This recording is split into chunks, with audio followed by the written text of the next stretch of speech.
Hi, I'm Naishli. I go by she, her pronouns. I'm Brady. I go Oh, by he, him pronouns.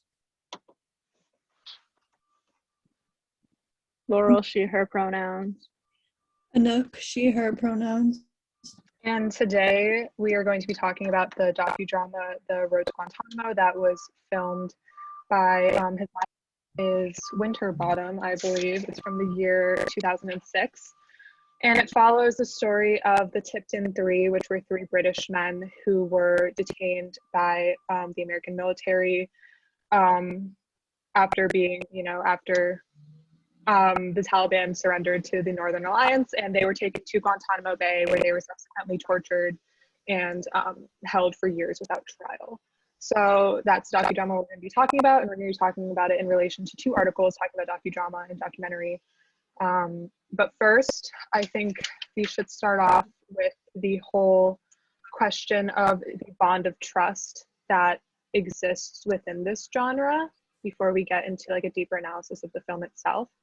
So if anyone would like to, I guess, define or kind of start our convo about the bond of trust or the contract of trust between filmmakers and audiences, then I think that'd be a good place to start. Well, I mean, the bond of trust is just essentially that what the information being presented is correct information, the audience isn't being lied to, and that usually is presented through like the title card. So like every time we saw a different location, there was a title of like location and date, and then like the names, and usually within one of the corners, depending on the documentary, they put like this is a reenacted. I know Road to Guantanamo didn't have any of that, so there was a point where it's like, is this actual like found footage or is this recreated? It is recreated, but that's just essentially that idea. Yeah, and I think some like other terms that are relevant, like with the bond of trust, is expositional realism, which is the realism that can be created in documentaries, more based on commentary. And then there's also observational realism, which is seeing reality as it unfolds. And like those things also play a role in the bond of trust, and those things are expressed through like the filmic conventions in documentaries. Yeah, and some specific, I guess, elements of maintaining this this mandate, this contract that filmmakers tend to adhere to, were listed in the article as being like detailed research and making sure that you'd verify like the identities of your witnesses who are giving testimonies and things like that. So I think we got that in this film just by the mere fact that we were getting the reenacted events of the Tipton Three, but then we also got the real interview and testimony from them, so that kind of like furthers the authenticity, and it tells you like this is real stuff, like even though this is a reenactment, these are the men who lived it, the words are coming from their mouth. We're just putting image to words, right? So there's another question about this kind of bond of trust in docudrama and documentary, which is, should more of the burden fall to the viewers and their own ability to kind of seek out information and verify this information for themselves and kind of like recognize clues that maybe some of this is fabricated and fictional? Or do the filmmakers and the studios have like a genuine unspoken duty to the people to uphold this mandate and this bond? I think that film is like, I think generally in a documentary that like again, it's kind of like a contract, but in terms of a burden, I think it falls kind of on both people. And I want to hear your guys' thoughts too, but like the first thought that I just had was like, film is like creative, and I don't think that necessarily, like, I think that like the rules of, or like the conventions of documentaries can be bended and still be true. But what do you guys think? I think in Really? this case, of Road to Guantanamo, it surrounds a topic that has a lot of controversy and misinformation around it. So in this case specifically, at least, I feel like it is on the filmmakers to present it as accurately as possible. Honestly, it relies on the editing and what kind of like docudrama or docudoc they want to present. Like some of them have narration and it's like who's narrating that, and for the most part Road to Guantanamo relied on the first-hand accounts of the three men from England, and I feel like that heavily built like a trust bond, but at the same time it's like we don't have a lot of outside sources besides the ones that were typed because we had to read those ourselves. Those weren't narrated to us. Personally, I don't know, it depends on the situation of what the docudrama or drama doc is focusing on. I feel like with such big world events like Afghanistan, a lot of people know what those like things that entailed during that time, but at the same time this is still like something that happened to these people specifically, and I feel like at least in this case we don't really need to be given a lot of outside information because this is a personal story and not like an overarching story. I mean, it becomes one when they go to the camp, but if that makes sense. I would disagree, just because the whole thing about Afghanistan and 9/11 is that a lot of the information was racially motivated. Yeah. And that was a lot of the culture surrounding that. And I think that's why they need to step carefully in making these kinds of films. Yeah, I agree with you on that point because like there's a certain aspect of like docudrama and documentary that relies on the audience's like pre-existing knowledge of things. But since the events in this film are so politicized and so like it's kind of a thing where like if your audience has a foundation of like political propaganda, then relying on that foundation to uphold this narrative that you're trying to combat that, it kind of falls on, I guess, the filmmaker to, because in this film I think we can all agree that they're trying to argue that what happened was wrong.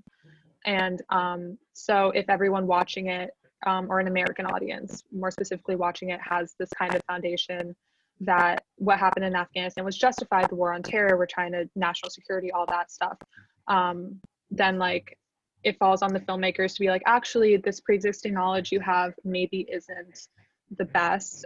Here's actually what's happening in like Gitmo and in Afghanistan with the bombing and stuff like that. So like it does fall on both sides, like Anouk said, like it does fall on like the audience to be able to do their own research and bring their own information to the table, but it also relies on the filmmakers to kind of like bring this contract, this trust, this factual stuff. You know, when you're presented with a documentary, you're expecting real socio-historical facts, not like a fabricated world that may have been created by like the Bush administration being like all Muslims are terrorists. Like you need to you know, I think that really plays into the bond. That really only applies to the second half of the film though, because the first half was like their vacation and then we get into the torture part. So like in that part I feel like they could have added more context on their end, but if that makes sense. Yeah, I think like going off of what you said, Nishali, like I feel like the whole point is that there's a truth contract, and so like if that's not being followed, like the duty of the filmmakers is to not mislead the audience in their use of the truth contract. Like they are aware, just as like they are aware, if anything more than the viewers, that the truth contract is even a thing. So like I feel like kind of just to go off of what you were saying, like I feel like it comes down to being misled because there is an inference that what the filmmakers are saying is true, and so if that's abused, then that falls the burden of the filmmakers. But I think it is an unspoken contract in the first place.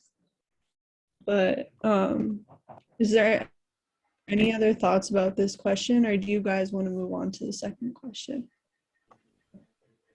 I think we've got a pretty decent grasp on this kind of documentary truth contract. And before we get too heavily into the contents of the film and like the really sensitive subjects that it deals with, I just want to like make a little disclaimer, I guess, that we're gonna try our best to kind of tread lightly with these political, racial, religious issues that the film deals with, because it really is this polarizing subject surrounding Guantanamo Bay and surrounding the treatment of the people there and the beliefs of the people who hold them there and the beliefs of the people who want to liberate the people there. So just putting that out there immediately, like this is a very political and divided issue that this film deals with. So going into the next question, or like the next part, I guess. So there's two kind of modes of documentary making. There's the expositional and the observational mode. So if someone wants to maybe quickly define those two modes before we get really deep into the conversation about it.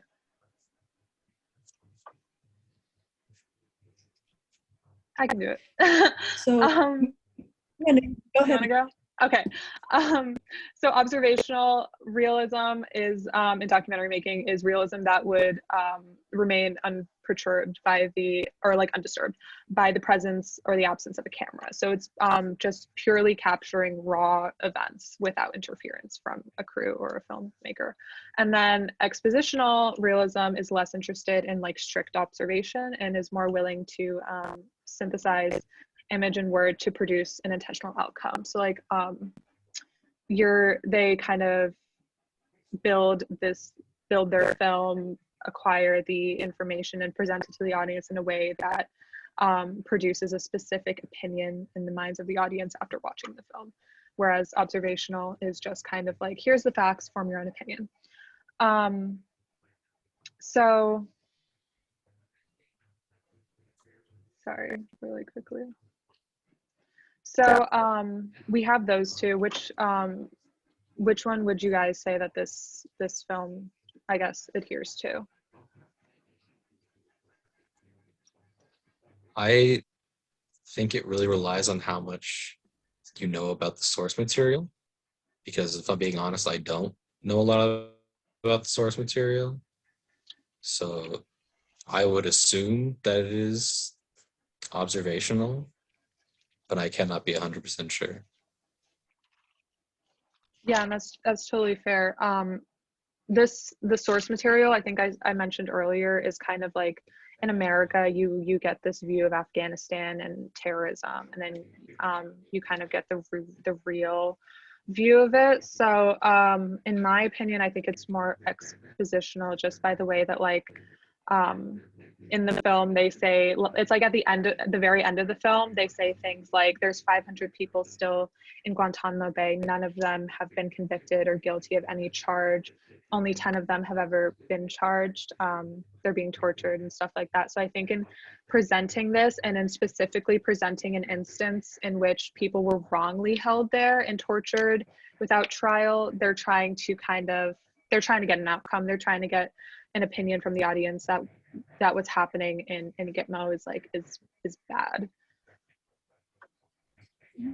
Yeah, and I think also, okay, so I think that like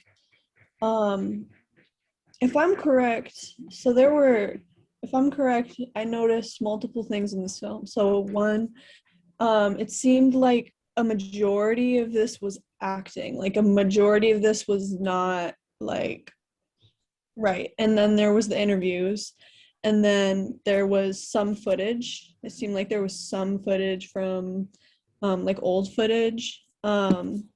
So like the observational, I feel like, would really be the footage that they had. The old footage is the observational footage, because like it wasn't filmed for a film. Like they just have footage of this stuff that happened.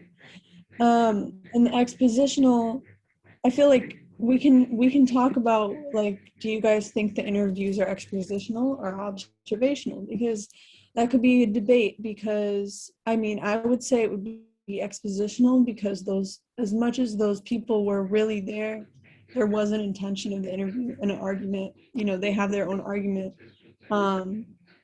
And so I think there's a combination, but the expositional footage would be the acting and debatably the interviews. What do you guys think?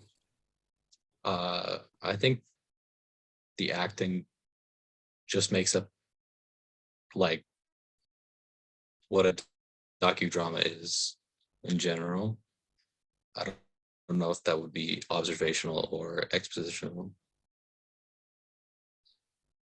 I would lean towards saying it's observational as well, because they're recreating the events that these men are describing happen to them. So we are observing it as they are telling it, and kind of forming our own opinion of how they were tortured. Like in the second half of the film, when they kept asking, "Are you Taliban?" and we just see that cut over and over again. We see them drain. Like, we're watching that and we're seeing and coming to our own personal conclusion, like, wow, that's really messed up. And with like realism, I feel like they would have incorporated more like real footage of the camps and whatnot. But that's just my personal take on it. Relating to what Anouk said about the interviews themselves being expositional, I think I'd have to disagree with that. I think that like these men telling their stories, I don't think that they kind of go in with an agenda to be like, we're gonna take down the American government. I think it's more of like this is something that like really happened to me, and like, even though they want people to agree with them, like obviously you want people to agree that what happened to them was wrong. I think that like, instead of like going in with an agenda, they kind of just went in and laid out their story. And when you see the whole story laid out, like it naturally leads you to this kind of conclusion. So if anyone, so does anyone else have some, oh, sorry. I want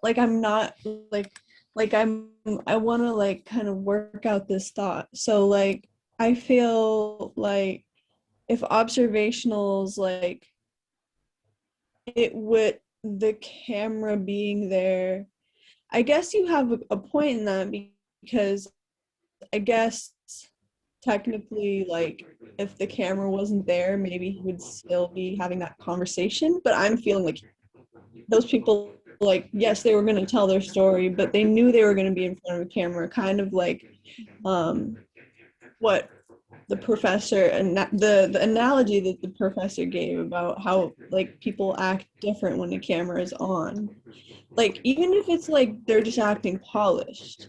So like, I think because of the fact that they were just sitting right in front of a camera, and that this is not, do you see where I'm coming from? Like, I'm not necessarily disagreeing with you, but I think like I want to like see like kind of, I want to like kind of get deeper into that like definition. Like, what do you think on that? I think, well, Can you like, first simplify off, the question? oh yeah. What was that? Can you simplify the question? Yeah, I would say like, so because of the fact that the interviewees were like sitting in front of a camera, and they knew that they were going to be in front of a camera, does that make it not possible to be observational? Does that sound? I think that there's like an inherent flaw in this conversation itself, and the assertion, in the initial assertion, that like interviews themselves can be like observational or expository. I think that's the other term.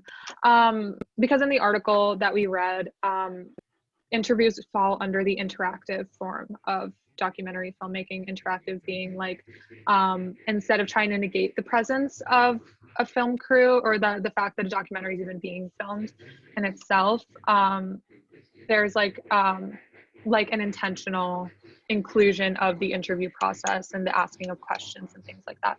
So I think that, like, you know, we could talk about this for a while, but moving on to a more concrete like analysis of the film itself, now that we've kind of, I guess, talked about concepts surrounding the genre and things like that. So we all read this article about docudrama by, I think his name is Derek Padgett, and he lists a bunch of elements of docudrama, such as voiceover, documentary material, editing out, captions, things like that. So did any of you, while watching this, like, notice these specific elements that are outlined in the article, and just like how they affect the overall story, the overall argument of the docudrama? I know he talks about casting, and one thing I definitely noticed within the film is like the people that they had portray, the actors that they had portray the original, like the actual people. I feel like they did a really good job like finding people that looked similar in a certain sense. Because like honestly, I was sitting there like, is this found footage? Because they did a really good job of connecting those two things to make the story extra believable and for us to follow who's who and what's happening. Which kind of also connects to faction, which is sorry, I'm also looking at my notes from that paper, which was another element that Padgett talks about, which by definition uses a real word template of events and characters to create the basic structure of the story. So I feel like they really did a good job of displaying different locations, the events which happen in that location, and the people surrounding the main characters within the fictionalized version of the actual events in order to make it believable and really solidify that bond of trust of information between the audience and the film. I not to go on a tangent, but I really liked casting. Riz Ahmed was one of the actors. He's in a lot of docudramas. He recently did The Sound of Metal. I just think that's interesting. Yeah, I mean, like, there's something to be like said about this kind of suspension of disbelief that you have to have when you watch a docudrama, because like I think it's kind of like in most cases easy to like recognize what's like archival documentary footage and what's the reenactment, and these two things are kind of being edited together and kind of put together in a way where they're supposed to flow in like a single story, and having actors who are casted and that bear resemblance to these real life people, it helps with that suspension of disbelief, and it helps you kind of maintain that like that immersion and that continuity when you're watching it. Because if you suddenly have like this interview by like Safiq, and then you get like a white man playing Safiq, you're like, wait, this is not the same thing. But then when you have like a man who does look like him, you kind of are able to kind of, you know, to kind of believe, it adds that believability, that suspension that you kind of need for a film of this style. The documentary material within it is also something that I think is worth talking about, because like I think the documentary material that they chose it contributes to this film, in my opinion, being placed under the like expository or expositional realism. You know, the realism in trying to kind of produce an intentional outcome. So the first like instance of it that I think of is like the first scene in the entire film that we see is George Bush saying something along the lines of, these people in Guantanamo Bay are bad people, they're killers. And then you get like a jump cut to Asif brushing his teeth. And as we know, he obviously didn't know in that moment, he was going to be in Guantanamo. But then you see Bush being like, these are bad people, we're locking up bad people. And then you see an innocent man living in England doing a mundane task as brushing his teeth and talking to his mom.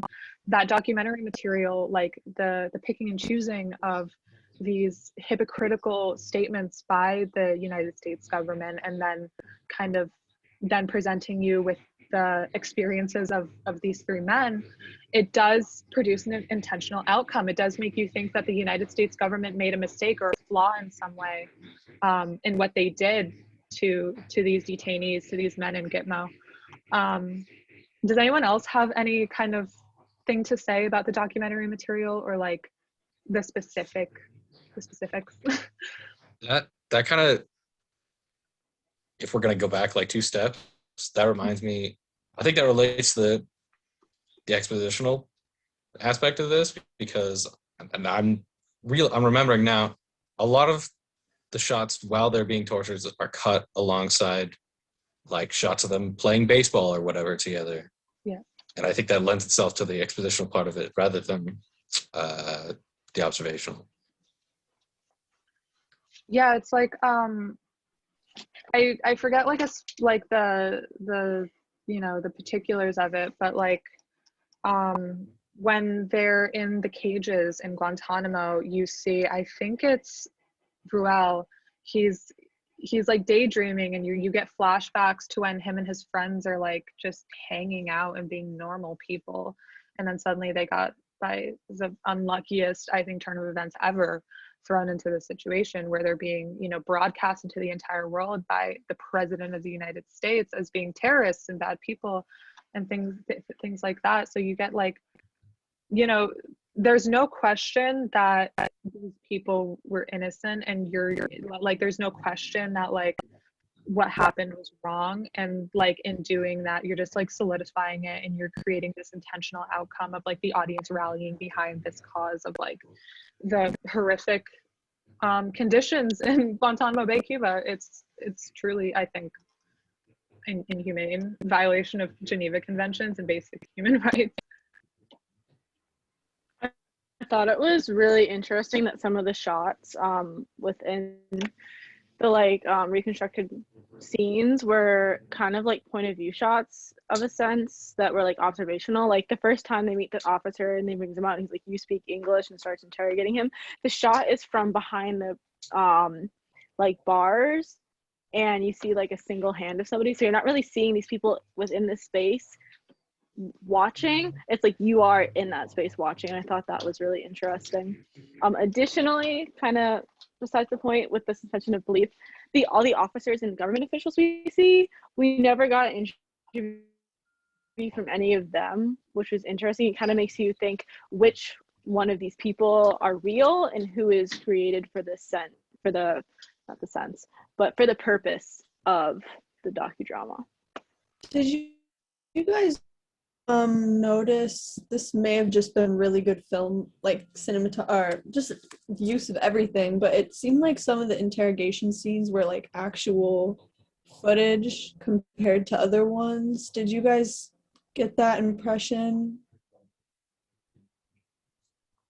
I saw some of the, I think it was real footage toward the end. They were splicing it with the, what's it called? I can't, epilogue, with the wedding and whatnot.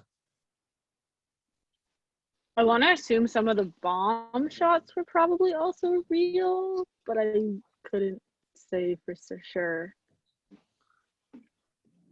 Yeah, there's a lot of the footage that I kind of wasn't sure whether or not it was like reenactment or if it was like documentary archival stuff. I know that there's like this scene where they're all in Afghanistan before they were detained, and they're like laying down and they're listening to the radio, and it's like a British news anchor woman talking about the conflict and like all of that stuff. So like that kind of makes me think like, are they kind of intentionally overlapping archival documentary footage with like the film's diegesis in order to create authenticity? It's like these fictional, or like not these fictional, these like representations of real people are listening to actual documentary footage, therefore what we're saying is authentic and true. So that's something I thought was interesting. But like I forget who said it, but like the bomb stuff, like you see a shot of it and then you see a shot of them looking at it in the car, like the actors looking at the bombs, the explosions from within a car, and you're like, wait, it looks exactly the same. Which is like something I guess I appreciated with like, it just helps with the continuity with like the way that they picked and chose the documentary material to utilize in the film, because it like suspension of belief and all that jazz.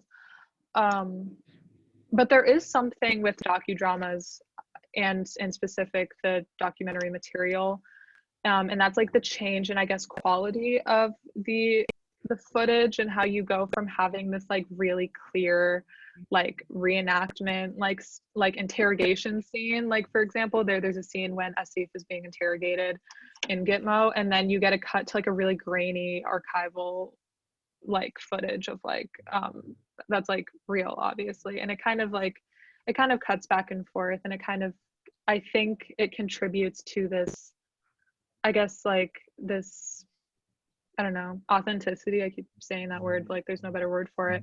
Whereas like you see this reenactment and then you're like, this is obviously fake because it's cinematic, it's, you know, it's clear, it's whatever, we're getting close-ups on these people where cameras aren't even allowed in Gitmo. And then you're seeing the documentary material that not justifies, that authenticates, what's the word for it, reinforces this stuff that you're seeing in the reenactment. So like I guess there's something to be said about that. Compliments. Sorry. Sorry. Yes. Sorry. Yeah, compliments. Sorry, I lost my train of thought. There was also, oh my god, I forgot what I was just about to say. Oh, do you guys remember the part when they're like interviewing I assume a US official, and he says something along the lines of like, what happens in Guantanamo Bay is like suitable, like it follows the Geneva contracts for the most part, and then you immediately get a cut to them being tortured. Like I think we can agree that adds to the expositional aspect of it, because you're seeing one thing from the US government, and then you see Bush being like, these are bad people, and then you see innocent men being tortured. So that obviously creates a kind of like an argument of like, this was wrong. Like I think the overarching argument for, in layman's terms, is this is wrong. Gitmo is inhumane. Yeah. Yeah, I agree with you word for word. Like, basically like a perfect application of fictional narrative.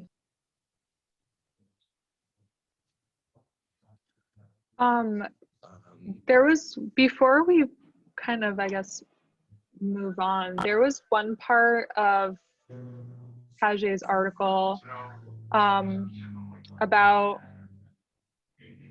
captions. Sorry. Do you guys have anything to say about, sorry, I think someone has like really loud background noise. Do you guys have anything to say about like the use of captions in this film, and specific, I think, like closing captions? I don't really remember the closing captions, but I do remember like I had said previously, every time we got a new location, the shots were always kind of like swaying quick, like establishing this is our location with a locational like date and location all in the same like kind of worn out white print. I think it was interesting they kind of like chose to not go with like a solid print or something like that, and then it was like so fleeting, because it was like, this is where we're at and we're going to continue the story. And I think that really kind of helps keep you / the audience like immersed within the story and fully like seeing it as it had happened. Yeah, and also like, I'm gonna assume that the audience watching this is aware of 9/11 and is aware of the war on terror. So like in presenting dates that like one of the dates like October something 2001, like someone watching it, it's like, oh, this is a film taking place in Afghanistan. This is so close to 9/11. Like it kind of like highlights stuff within the audience's pre-existing knowledge that kind of fully fledges out their understanding of the film, and kind of like adds context, like kind of like subtly adding context, and then like as you go on it gets like 2002 2003, I think, and then that kind of like furthers the expositional realism narrative of being like, these men were imprisoned for so long, for years, and like just adding to the argument of like what happened to them was inhumane. With closing captions, I don't know if correct me if I'm like misquoting this, but there was a part in the article that talked about the history time versus the story time. And the closing captions at the end, like, were like, Asif got married, and then Ruel, Safik, and Asif live in Britain. No one knows what happened to Monir. It's like, it gives you a continuation of what happened within the story time, because obviously you can't encompass these men's entire lives before, during, and after the events that take place within the film. So in adding that, you kind of, it adds to the, to use the word again, authenticity, because it shows you that like this is something taking place within the real world, and the real world doesn't exist within a set, you know, 90-minute time frame, and like this is a continuing thing and like a part of history, which is like, you know, transcendent. I don't think that's the right word. But like I don't know if I'm articulating myself right with this, but like the closing captions there do add to this kind of this realism, this docudrama stuff. Yeah, I think that also like the closing captions kind of give the viewers a satisfaction of being like, because the docudrama does really focus on one point in time, so like the closing captions kind of gives that cause and effect fictional narrative happy ending, like it kind of fills that, and it focuses on the cause, and like it's like the effect, it's like, you know, this is where Sif is, this is where Rahel is, or etc., etc. And it's so brief compared to how much attention it kind of goes back to the micro story and the macro story. It kind of like the closing captions are kind of bringing back to the macro story as well. Yeah, and I think that can lead us into a nice segue into we've kind of touched on it. I think I've kind of touched on it a little bit, but like what argument would you guys say, like this overarching argument, does this film Road to Guantanamo make? How does the film make these truth claims, uphold this bond of trust, and like the evidence it uses to support this argument? So I think like first off, like the argument, if we could just like have like a nice concise.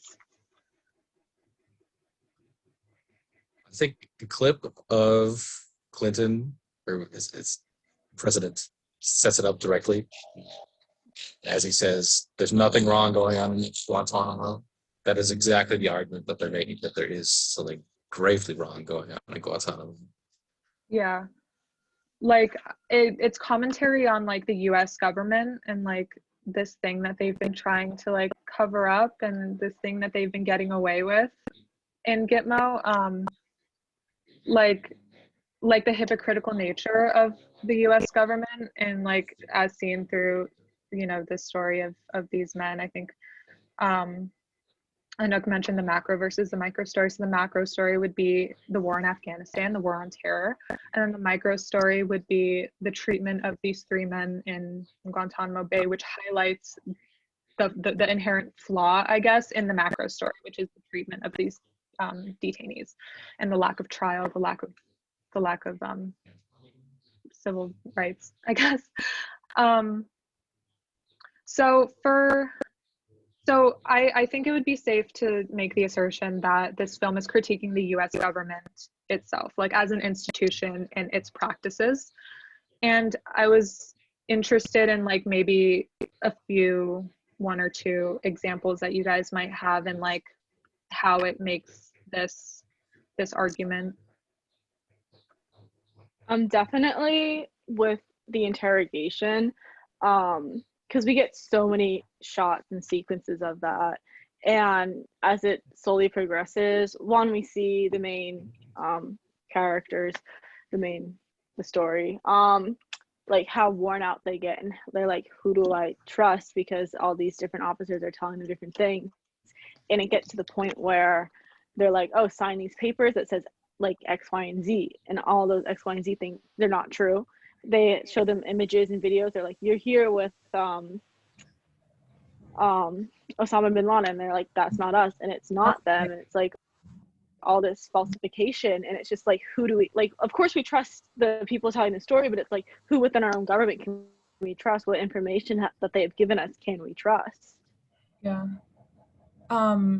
Dude, like I wrote like in big block letters, gaslight, gatekeep, girl boss to the U.S. government, to these men, like, you're part of Al Qaeda, and they're like, no, and they're like, no, yeah, you're part of Al Qaeda. Like, infuriating. I think. Brady, you were gonna say something. I mean, I just think it's interesting how they're lying to literally everyone, because the juxtaposition, not only they're lying to the American people through the news, they're also lying to the refugees. And even the soldiers at Guantanamo Bay, it seems like they've been lied to enough that they have started to believe it. Yeah. If that makes any sense. Even the like officers from England and the representatives from England, one of them wasn't even from England. Maybe the others weren't either, but it's like, what of that do you trust? And it's like, Yeah, this are I watched after the screening. I kind of watched some interviews with the Tipton Three, and they actually met up with one of the guards who was in charge of looking after them in Guantanamo, and the guard like emphatically was apologizing. He was like, "I'm sorry for the way I treated you," and they were like, "We don't blame you. We blame the institution. We blame the American government that never apologized to us, or the hundreds of men who were probably innocent who were being held in Guantanamo, right?" And that made me think about the scenes in the film where you see a soldier showing acts of kindness to these men, killing the tarantula, asking him to rap, I guess, if you can consider that an act of kindness. And like, would you guys say that like I think that in showing these men as like they're pawns, they're soldiers, they get deployed here, they don't like choose like, I want to go torture people in Gitmo, like, and in showing like these kind of little moments of kindness, it's kind of saying we don't blame the individuals, we are critiquing the bigger institution. Like, I was wondering if like maybe you guys agree with that, or like anything you have to say. That's a great. I thought specifically, or I was thinking specifically while watching the tarantula scene, is the guards seem very young. Yeah. Like, just at a very base level, they are young and impressionable, and that makes it wrong. Yeah, and like presenting them like they're pawns. They're following orders. They're being good little soldiers to the government, and that just further builds the argument, the expositional realism, this kind of intentional outcome where the audience leaves this kind of questioning, I guess, what they've been told. Because I think before this, at least for me, I hear Guantanamo Bay and I'm like immediately think all the things I heard as a kid. You know, we grew up in post 9/11 society, so we're like, terrorism, the war on terrorism, like we're holding terrorists, these are terrible people. And then you see something like this, and you kind of look deeper into it, and then you hear that like people have never been charged or even found guilty who are being held and being treated in this way.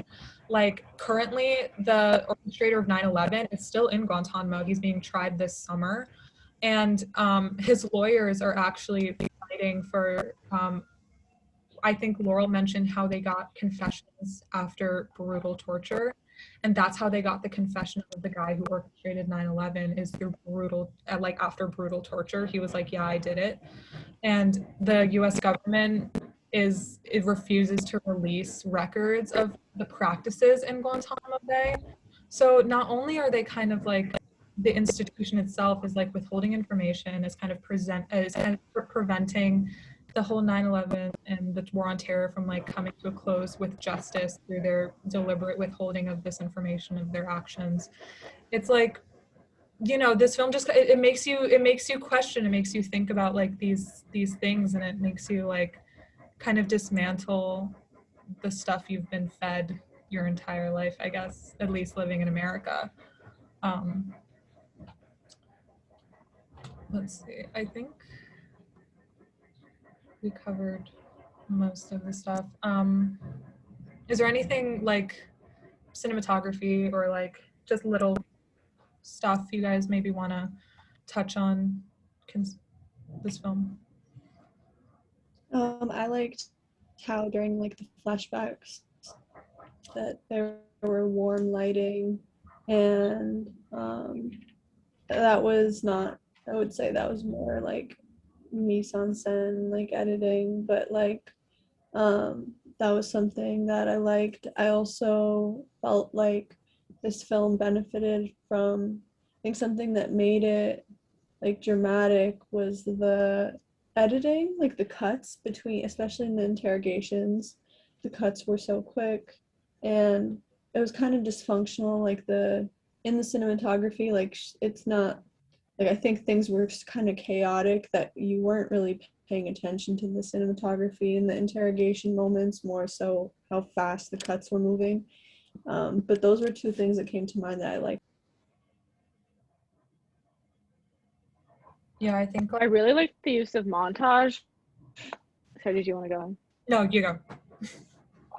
Okay, like not like the traditional like idea of montage of like back to back to back, but like how like specifically, like I said, with the torture, like we keep seeing it over and over again, and each time it is slightly different, and then we get like cuts back to like when they're being tortured versus when they're getting like signed this contract, because it just shows how draining and how long and how exhausting this was for them, and the audience can really sympathize with like, wow, they really messed with these people, especially when we watch like the torture sequences, and they're like saying, yeah, they put us in panic positions, and then they like the music and everything. It's just like, I just feel like overall this film was edited extremely well. It's very believable. It's great how they presented the story. It looks like a film, but at the same time it looks like found footage, and like we're really watching this happen to these people, especially since it's paired with like the real life events of the real life people narrating.